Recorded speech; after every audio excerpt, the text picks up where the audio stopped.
কিন্তু আপনি যদি মসজিদ ভিত্তিক দ্বীন শিক্ষা বাস্তবায়ন না করেন, তাহলে জেনে রাখবেন আপনার সন্তানকে, যে কোনো মুসলমানের সন্তানকে কোরআনের জ্ঞান না দিয়ে, মৌলিক দ্বীনের জ্ঞান না দিয়ে বর্তমান যুগে স্কুলে পাঠানো সরাসরি শয়তানের কাছে পাঠানো। আর আমি যখনই শয়তানের কথা বলি, ইবলিসের কথা বলি, আল্লাহে আল্লাহর কসম, আল্লাহে আল্লাহর কসম, আল্লাহে আল্লাহর কসম, কাল্পনিক কোন চরিত্রের কথা বলি না। যে ইবলিস পৃথিবীতে বাস করে, যে ইবলিস আদম আলাইহিস সালামকে সিজদা করেনি, সরাসরি ওই ইবলিসের কথা বলি। আমি বক্তব্যে বলেছি, শরীফ এবং শরীফার গল্প, ট্রান্সজেন্ডারের গল্প ইবলিস স্বয়ং নিজে লিখেছে।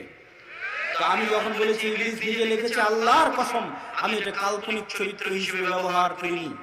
আমি সত্যি সত্যি ওই ইবলিস বুঝিয়েছি যে পৃথিবীতে বাস করে, ওই ইবলিস বুঝিয়েছি যে আদম আলাইহিস সালামকে সিজদা করেনি সেই ইবলিস।